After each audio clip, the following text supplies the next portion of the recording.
Hey, shalom, que Dieu te bénisse là où tu es. Alors ne passe pas, écoute juste ce que j'ai à te dire à l'instant. Je vais te parler de ce que j'ai intitulé le Dieu des illogiques. Waouh, c'est tellement merveilleux.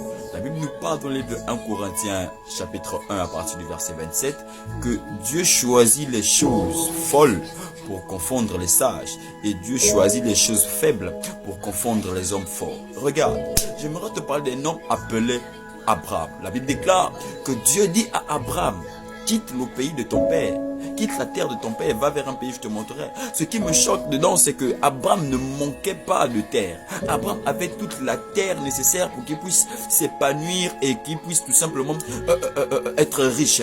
Mais Dieu va lui demander de laisser, de quitter la terre sur laquelle il est et d'aller vers un autre endroit. La deuxième chose qui me choque, c'est que lorsque Dieu dit à Abraham quitte, Dieu ne montre pas à Abraham où Abraham va aller. Abraham va commencer à marcher tout simplement. Ce que j'aimerais terminer à comprendre ici, c'est que ne cherche pas à comprendre Dieu, car la Bible déclare: Dieu confond les choses des hommes. Dieu confond par sa folie la sagesse des hommes. En réalité, si tu crois que tu es sage, tu n'es pas sage. Cherche d'abord la folie de Dieu. Maléfatosha. La deuxième chose que j'aimerais te dire, c'est que Dieu s'est révélé à un homme appelé Moïse.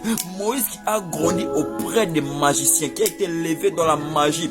Mais Dieu, sachant que Moïse avait déjà vécu tous les tours des magies qui existent, Dieu savait qu'il y avait quelque chose qui devait interpeller Moïse. Alors il va se révéler à Moïse sur un buisson ardent. Nous savons très bien que lorsque nous mettons du feu sur un bois, le bois va consumer. Mais ce buisson-là ne consumait pas. Alors j'aimerais te dire quelque chose. Les choses de Dieu sont une folie pour les hommes. Ne cherche pas à comprendre pourquoi Dieu te demande de quitter ta maison. Ne cherche pas à comprendre pourquoi Dieu te dit commence à dormir au sol. Ne cherche pas à comprendre pourquoi Dieu te dit ok, tu vas faire 3 mois, tu ne touches pas ta femme, tu ne touches pas ton mari. Parce que il utilise les choses folles pour confondre les sages de ce monde. Il utilise les choses faibles pour confondre les forts de ce monde. J'aimerais te dire, ne cherche pas à comprendre Dieu, car Dieu lui-même, c'est le Dieu des illogiques. Si tu veux appartenir à Dieu, enlève la logique. Commence à voir les choses de façon illogique. Car la Bible déclare, celui qui garde sa vie la perdra. Mais celui qui la perd à cause de moi, la retrouvera. Quelle est cette folie de savoir que si tu te prives, tu ne fais rien. Après que tu meurs, tu ne pourras plus retrouver ta vie.